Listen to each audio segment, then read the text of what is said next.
पटोले जी translate Marathi में पूछिए. नहीं, इट्स बेटर. सर, तुम्ही म्हणता की भारत जोडा, परंतु तुमचे सगळे विरोधक असे म्हणतात की भारत तुटलाच नाही, जोडण्याचा कुठं प्रश्न आहे. भारत नेमका कुठं तुटलेला आहे असं वाटतं तुम्हाला? हाँ, समझ गया. मराठी समझता हूं मैं. तो आपने कहा कि भारत जोड़ो की क्या जरूरत अगर भारत टूटा ही नहीं है. देखिए,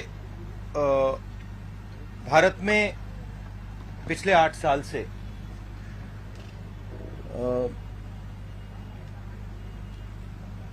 डर का माहौल, नफरत और हिंसा फैलाई जा रही है. शायद बीजेपी के नेता हिंदुस्तान के किसान से बात नहीं करते हैं, हिंदुस्तान के युवाओं से बात नहीं करते हैं, क्योंकि अगर वो उनसे बात करते तो उनको पता लगता कि हिंदुस्तान के किसान को, हिंदुस्तान के युवा को सामने का रास्ता नहीं दिख रहा है. बेरोजगारी फैल रही है, महंगाई फैल रही है, किसान को सही दाम नहीं मिलता है. ठीक है, तो इस माहौल के खिलाफ खड़े होने के लिए हमने भारत जोड़ो यात्रा शुरू की है और ये कन्याकुमारी से श्रीनगर तक जाएगी. और अगर लोगों को नहीं लगता कि इस यात्रा की जरूरत है तो फिर लाखों लोग बाहर नहीं निकलते. Thank you. राजेश चरापे साकाल.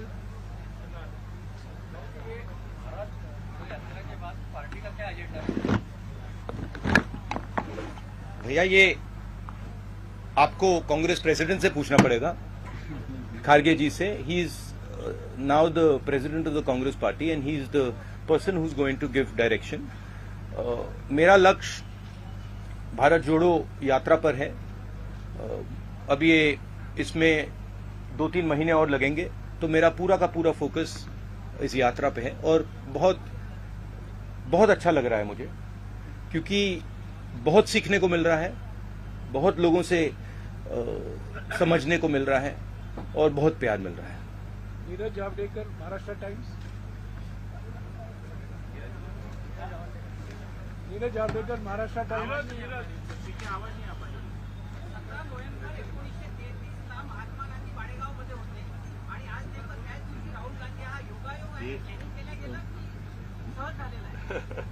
फिर से बोलिए जरा, ट्राई करता हूं. नहीं, मराठी में.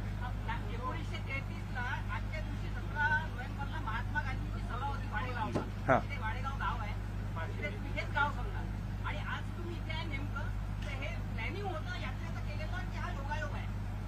नहीं, ट्रांसलेट कीजिए कि ये जब यहाँ आए, गांधी जी भी आए थे, हम भी आए, क्या प्लान करके आए हैं या ऐसे ही हुआ है? नहीं, कोई प्लानिंग. 1933 में इसी दिन महात्मा गांधी यहाँ थे, तो ये अच्छा जो पॉजिटिव है ये. आप आज यहाँ आए 89 ईयर के बाद आप है यहाँ, तो ये तो पॉजिटिव. देखिए, पॉजिटिव बात है. प्लान तो नहीं है, मगर महात्मा गांधी कुछ चीज थे और हम कुछ और हैं. मतलब कोई ये कंपैरिजन मत कीजिए प्लीज. ये हमें मतलब ये गलत कंपैरिजन है. No event. Prabodh Deshpande. He is Mahatma Gandhi ने देश को रास्ता दिखाया.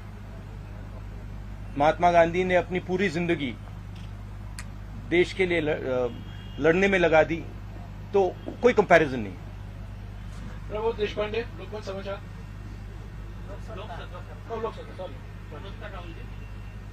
माझा प्रश्न असा होता की केंद्र सरकारमध्ये भाजप जो सत्ताधारी पक्ष आहे त्याच्यावर अंकुश ठेवण्यात प्रमुख विरोधी पक्ष म्हणून काँग्रेस कुठेतरी कमी पडताना दिसतो. तर या संदर्भात पक्षाची पुढील रणनीती काय राहणार आहे आणि 2024 साठी प्रमुख एजेंडा काय राहणार आहे? गवर्नमेंट की तरफ कमजोर पड़ रहा है अपना पक्ष, विपक्ष का, ऐसा उनका कहना है. सब पूरा का पूरा ऑपोजिशन या कांग्रेस अपने विपक्षी इस नाते से हम कमजोर गिर रहे हैं, ऐसा उसका कहना है मोदी सरकार को. नहीं, देखिए,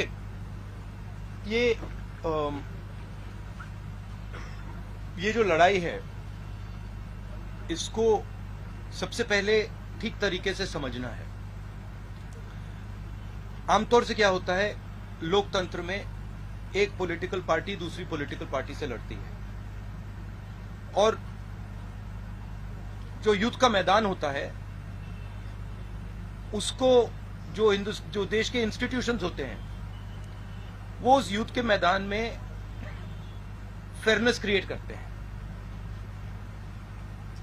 आज क्या है कि ये एक राजनीतिक पार्टी और दूसरी राजनीतिक पार्टी के बीच में लड़ाई नहीं है, और मैं सिर्फ कांग्रेस की बात नहीं कर रहा हूं। एक तरफ हिंदुस्तान के सारे इंस्टीट्यूशंस खड़े हैं, बोलना नहीं चाहिए मगर विपक्ष का प्रेस पे तो कंट्रोल नहीं है, हैगा? प्रेस पे तो कंट्रोल नहीं है ना, तो बीजेपी का प्रेस पे कंट्रोल है, इंस्टीट्यूशनल स्ट्रक्चर पे कंट्रोल है, जुडिशरी पे प्रेशर डालते हैं। तो ये परसेप्शन सच परसेप्शन नहीं है, ये परसेप्शन सुपरफिशियल ऊपर का परसेप्शन है। मगर अगर आप नीचे जाएं और जनता से पूछें तो आपको बहुत एकदम दिख जाता है कि जनता क्या कह रही है और ऊपर परसेप्शन क्या बन रहा है, उसमें फर्क है। संजय खांडेकर पुण्यनगरी कन्याकुमारी पासून कन्याकुमारीपासून तुम्ही जी पदयात्रा सुरू केलेली आहे भारत जोडोची। सॉरी, एक मैं थोड़ा इसमें और कहना चाहता हूं। देखिए, हमने ये सब एवेन्यूज ट्राई की, प्रेस की एवेन्यू ट्राई की, हमने पार्लियामेंट में अपनी बात रखने की कोशिश की। सिर्फ मैंने नहीं, सिर्फ कांग्रेस पार्टी ने नहीं, विपक्ष की सब पार्टियों ने। ठीक है, जब हम वहां कुछ बोलने की कोशिश करते हैं, चाहे वो नोटबंदी की बात हो, चाहे वो जीएसटी की बात हो, चाहे वो चाइना की बात हो, वो माइक ऑफ हो जाता है। तो यात्रा हमने इसलिए चालू की है कि हमारा और विपक्ष को कोई और रास्ता ही नहीं बचा है। राहुल जी, कन्याकुमारी पासून तर आता मध्य महाराष्ट्रापर्यंत तुमची भारत जोडो यात्रा सुरू आहे। या दरम्यान सर्वात मोठी समस्या देशात काय आढळली तुम्हाला तुमच्या पाहणीत? सबसे बड़े प्रॉब्लम क्या इस देश में अभी तुमको जो भी प्रॉब्लम्स आए वो क्या सबसे बड़ा प्रॉब्लम क्या है? सबसे बड़े मुझे दो प्रॉब्लम्स दिख रहे हैं। एक प्रॉब्लम है कि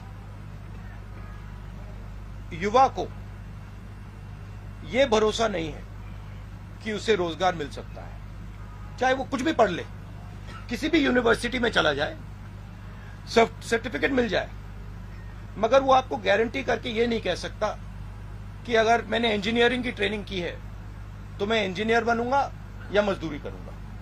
और ये यूनिवर्सल है, मतलब मुझे जो पढ़ाई कर रहे हैं उनमें से एक युवा नहीं मिला जिसने कहा हाँ मुझे मुझमें कॉन्फिडेंस है कि मुझे रोजगार मिल जाएगा।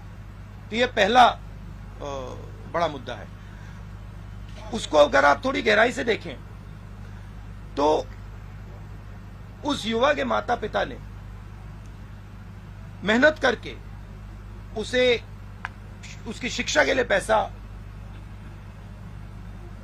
मोस्टली प्राइवेट प्लेयर्स को दिया है, प्राइवेट इंस्टीट्यूशंस को दिया है। एक तरफ वो दिन भर काम करते हैं, दूसरी तरफ महंगाई बढ़ती जा रही है, और तीसरी साइड जो उनका भविष्य है, उनका जो बेटा हो या उनकी बेटी हो, उसका रास्ता बंद है। तो पहला प्रॉब्लम ये है।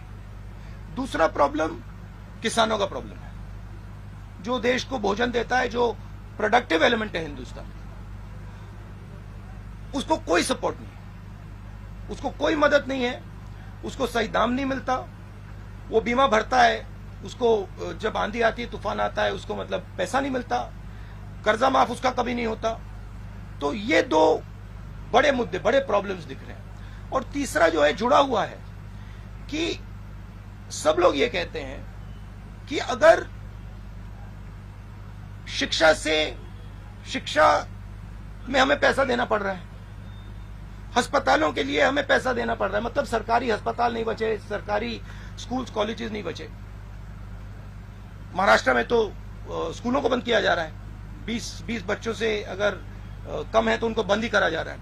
तो वो कह रहे हैं कि भैया अगर ये पैसा हम यहां डाल रहे हैं, ये जा कहां रहा है, किसके हाथ जा रहा है? तो वो इनइक्वालिटी की बात है और सबको मालूम है।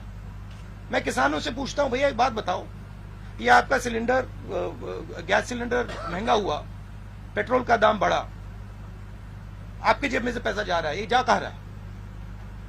इमीडिएटली आंसर मिलता है, सब जानते हैं। मेघा कुचित G24.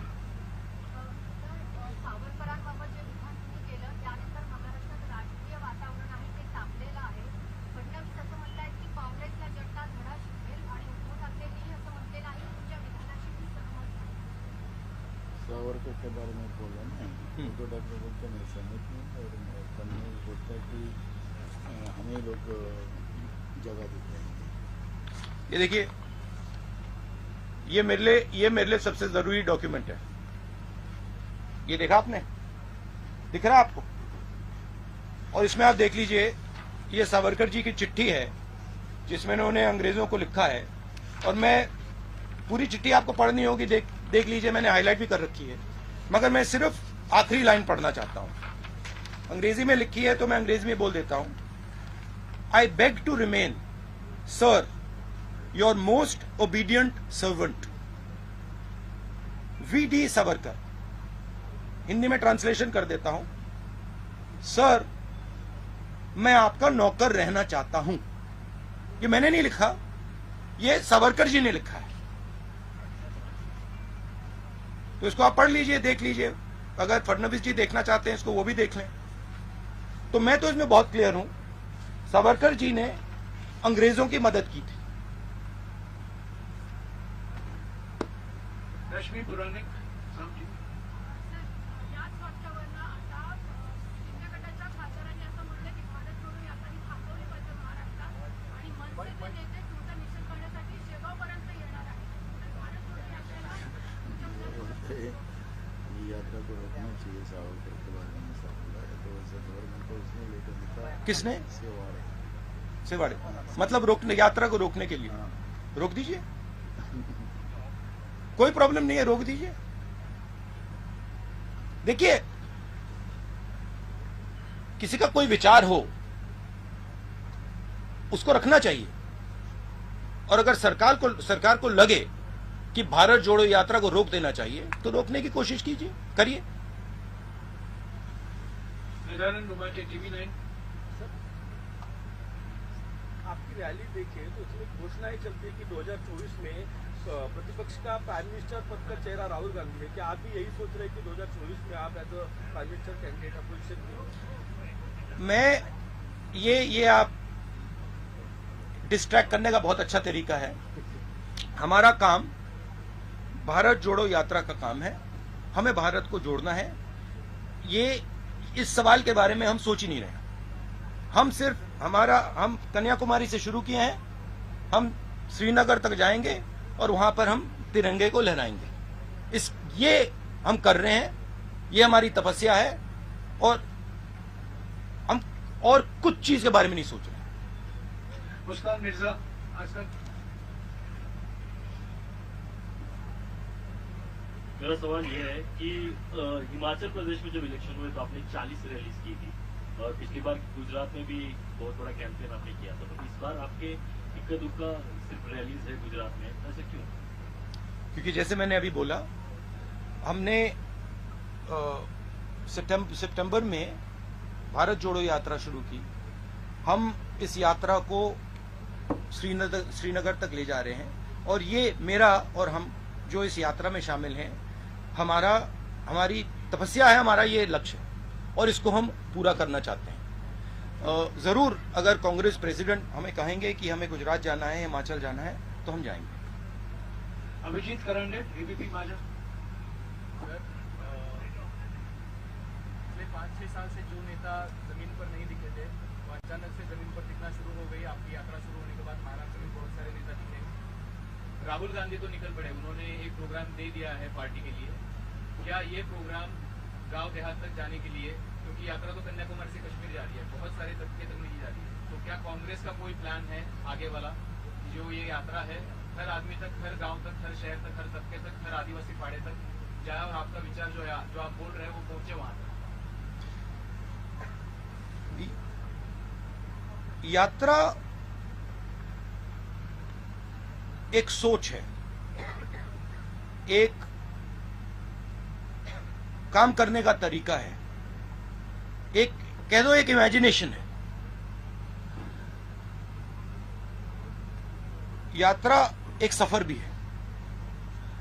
तो मुझे और हम सबको लगा था कि जो बीजेपी की अप्रोच है, नफरत से भरी, डरी हुई, हिंसा फैलाने वाली अप्रोच, उन्होंने हिंदुस्तान को एक इमेजिनेशन दिया है कि देखो ये रास्ता है, देश में नफरत फैलाओ, लोगों को डराओ, गरीबों को कुचलो। उन्होंने ये रास्ता दिया है। यात्रा की कोशिश है, और ये यात्रा इसमें सफल हो गई है। यात्रा की कोशिश है कि देश को बताना कि देखिए सिर्फ ये तरीका नहीं है, एक और तरीका है। जयराम रमेश जी ने कहा कि हमने प्रेस से 6-7 बार बात की है। आपने अभी कहा कि बीजेपी के किसी नेता ने कहा कि यात्रा को रोक देना चाहिए। मैंने ये यहां तो नहीं कहा ना कि वो बिल्कुल गलत बोल रहा है, उसको चुप कीजिए, उसको मारिए, उसने कैसे बोला, नहीं।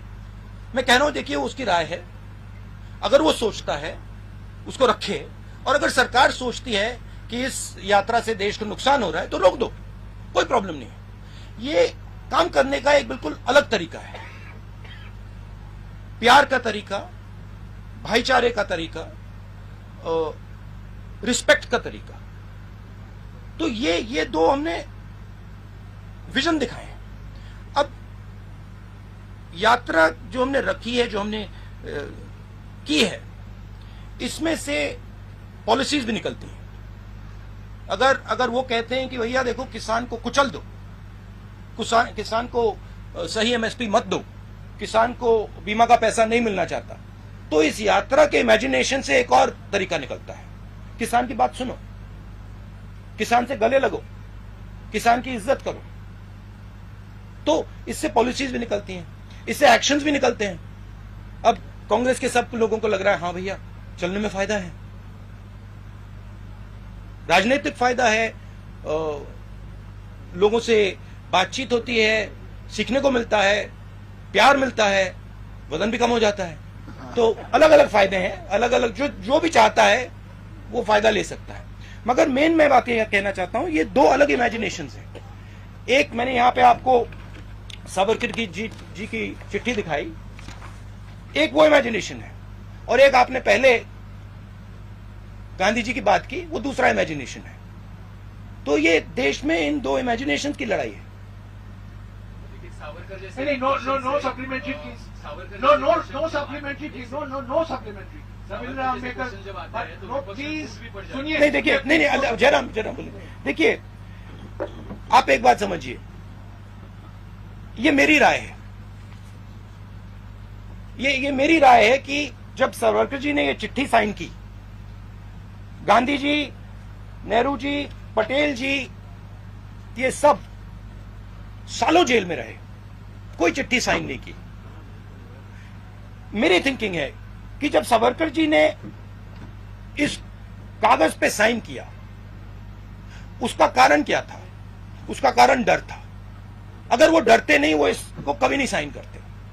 और इस सिग्नेचर में धोखा था। जब उन्होंने ये साइन किया, वो हिंदुस्तान के जो सब नेता थे, महात्मा गांधी, सरदार पटेल, उन सबको उन्होंने धोखा किया, और उन्होंने उनको कहा कि देखो तुम गलत कर रहे हो, तुम्हें भी साइन कर देना चाहिए। तो ये दो विचारधाराएं हैं। हमारी पार्टी में हम डिस्कशन करने के लिए तैयार हैं।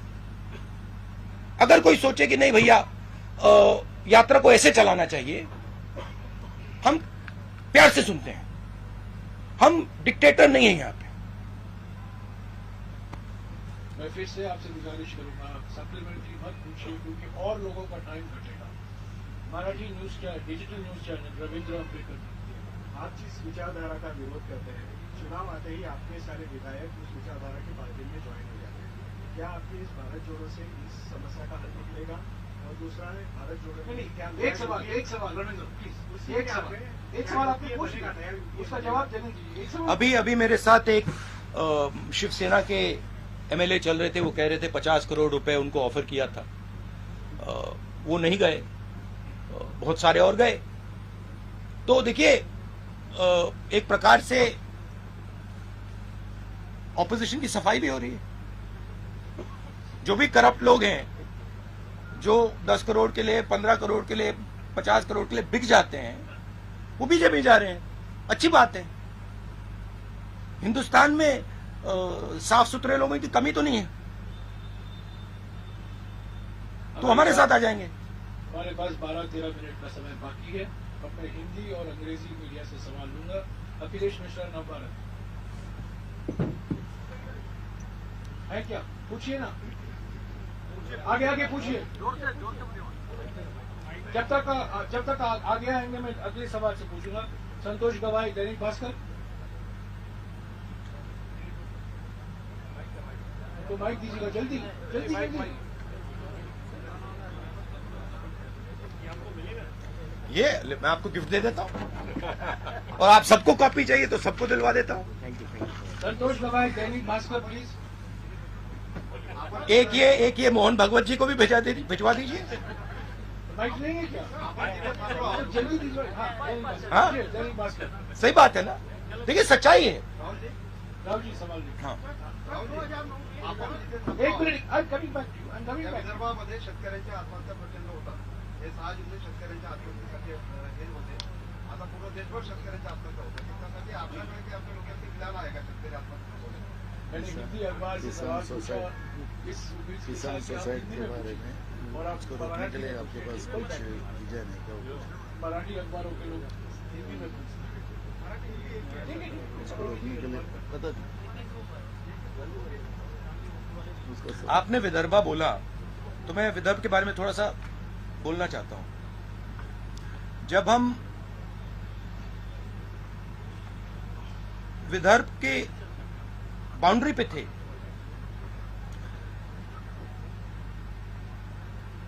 तो हमारे लोगों ने कहा कि हमें वहां पे अंदर आने से पहले वहां पे आपका एक गीत सुनना है। राष्ट्रीय संस्कृति। हाँ, आप थे वहां पे? नहीं, आप नहीं थे। वहां पे गीत सुनना है।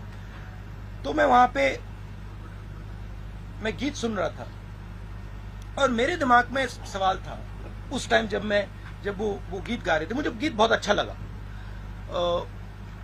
और जब वो गा रहे थे मेरे दिमाग में सवाल था कि महात्मा गांधी जी जो थे वो वर्धा क्यों गए? मेरे माइंड में क्वेश्चन था। कितनी जगह है हिंदुस्तान में, कितने स्टेट्स हैं, वो यहां क्यों आए? तो मेरे दिमाग में ये सवाल था और मैं सोच रहा था। और फिर गीत के बाद वहां पे एक बड़ा सा आपने गेट लगा रखा था और गेट के जैसे मैं अंदर गया 10 मिनट नहीं हुए मुझे बात समझ आ गई कि जो कांग्रेस की जो आइडियोलॉजी है वो एक्चुअली विदर्भ में है और जो नेचुरल कांग्रेसी होता है वो सब विदर्भ में बैठे हुए हैं। अब आपने बोला विदर्भ के किसानों की बात की। विदर्भ में ज्यादा मुश्किल है, मगर ये जो आपने मुद्दा उठाया है ये सिर्फ विदर्भ का मुद्दा नहीं है, ये पूरे हिंदुस्तान का मुद्दा है। विदर्भ में पानी की समस्या है, उसके बारे में कुछ किया जा सकता है, मगर जो हमारे प्रोड्यूसर्स हैं जो खेती करते हैं उनको प्रोटेक्शन देने की जरूरत है, उनको उनकी रक्षा करने की जरूरत है। जैसे कोई परिवार में कोई जो ब्रेड अर्नर होता है वो जरूरी होता है, उसकी प्रोटेक्शन करने की जरूरत होती है। वैसे ही हमारा जो किसान है वो देश को भोजन देता है। आजकल हमारी मेंटालिटी, सरकार की मेंटालिटी कि भाई हाँ देखो ये खेती कर रहा है उसको छोड़ दो, करने दो, सही रेट मिले ना मिले छोड़ दो।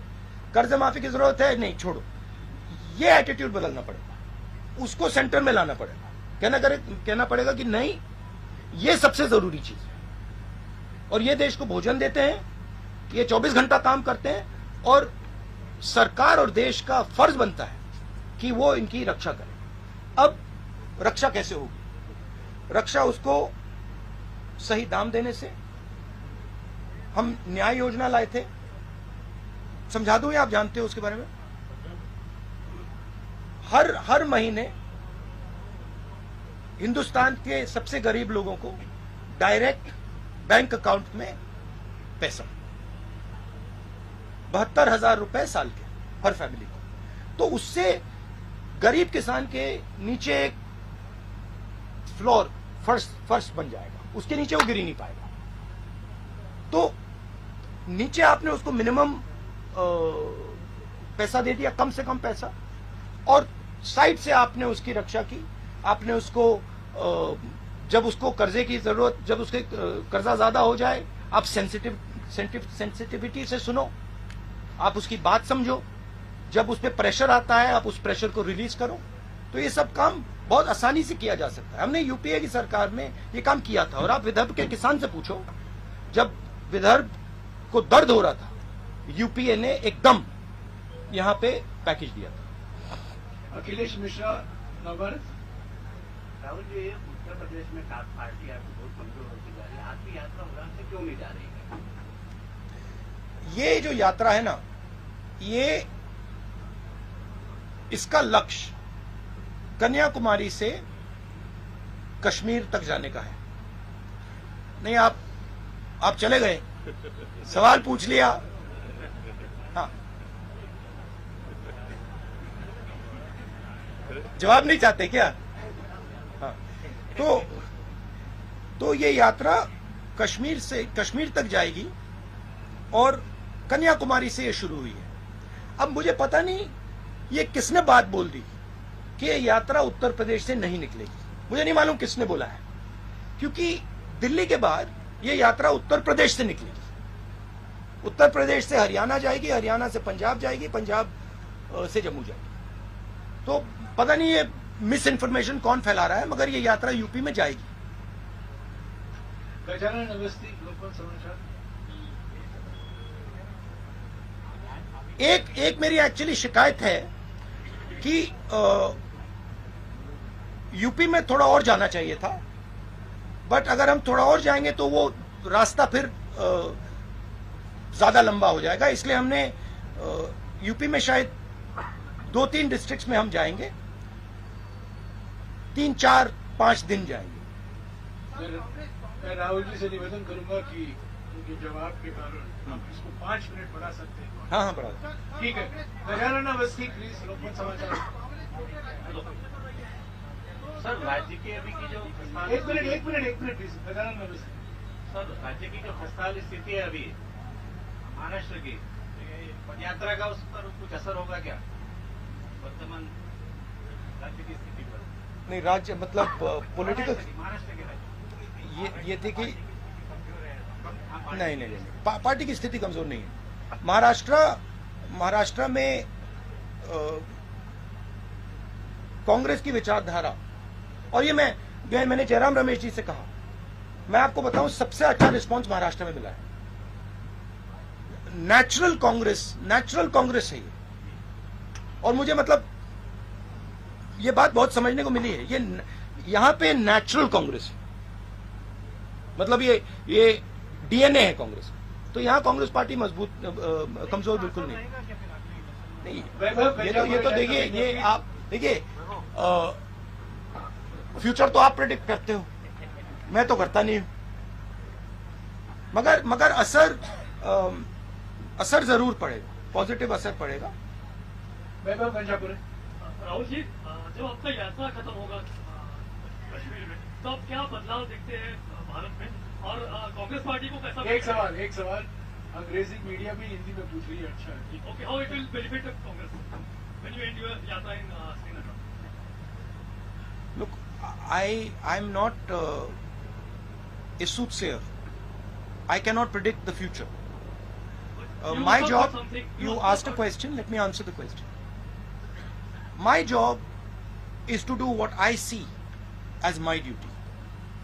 And I felt that my duty, in a time when India is internally fractured, in pain, where violence is being spread across the country, where hatred is being spread across the country, I felt it is my duty to show that there is another way possible.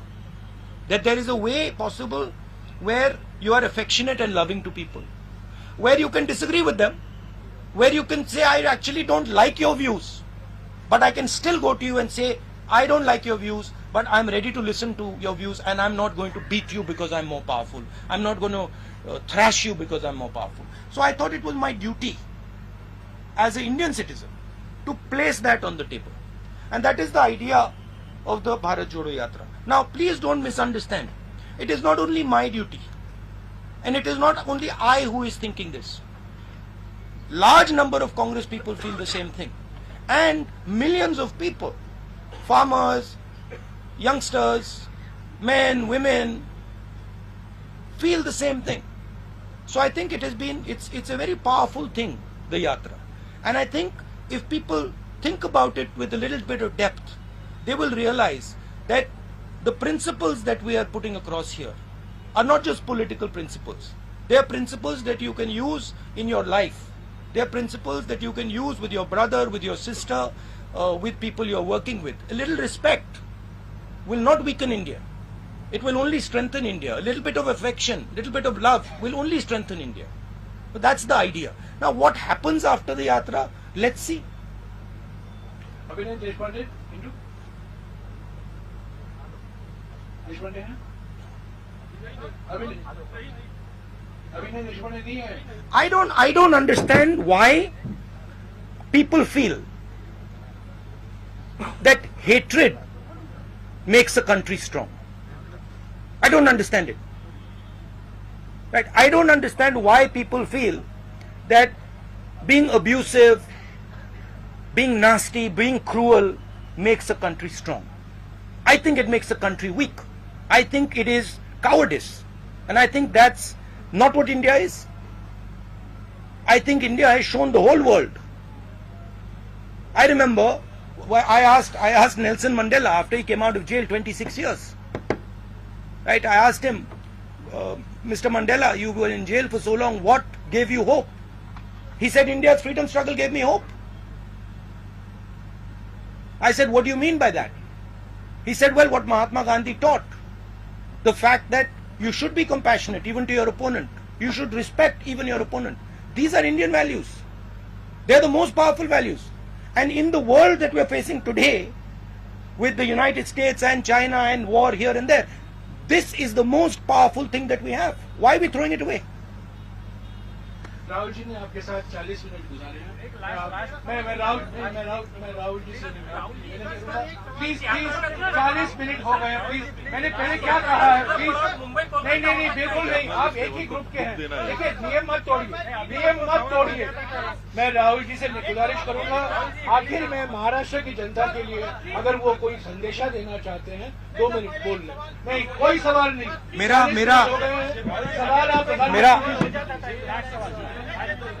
सवाल किससे करना है उनसे कीजिए. Maharashtra please उनको बोलने दीजिए. Please बैठ जाइए. प्लीज बैठ जाइए. महाराष्ट्र की जनता और महाराष्ट्र के जो किसान हैं और महाराष्ट्र के जो युवा हैं, मेरा उनके लिए मैसेज ये है कि मैं अब 13 दिन 14 दिन आपकी सड़कों पे चला हूं. मैं 13-14 दिन आपकी सड़कों पे चला हूं और दो दिन में 3 दिन में हमारा यहां से ट्रांजिशन हो जाएगा. हम मध्य प्रदेश जाएंगे. इन सड़कों पे मैंने आपसे खुल के बातचीत की है. लाखों लोगों से मिला हूं. युवाओं ने अपने सपने मेरे सामने रखे. किसानों ने अपना दर्द मेरे सामने रखा और आपने सबने मुझे बहुत बड़ा तोहफा गिफ्ट दिया है। आपने मुझे इन सड़कों पे सिखाया है, शिवाजी महाराज के बारे में, ज्योतिबाई फूले जी के बारे में, अंबेडकर जी के बारे में आपने सिखाया है। मैं आपको ये बता सकता हूं कि महाराष्ट्र के सड़कों पर चलने से पहले और 14-15 दिन बाद जो मेरी राजनीतिक समझ थी महाराष्ट्र के बारे में, किसानों के बारे में, वो आपने बदल दी है। तो मैं आपका दिल से धन्यवाद करना चाहता हूं और मैं इस सफर को अपनी पूरी जिंदगी नहीं भूलूंगा। और आपका जो प्यार है मुझे खत्म करने दीजिए, मुझे खत्म करने दीजिए। ये don't disturb brother don't disturb. नहीं प्लीज, शुक्रिया राहुल जी, अभी आपका फोटो तो नहीं तो मैं दिल से महाराष्ट्र की जनता को और लास्ट में जो पुलिस ने हमारी मदद की है, जो चले हैं हमारे साथ, उनको भी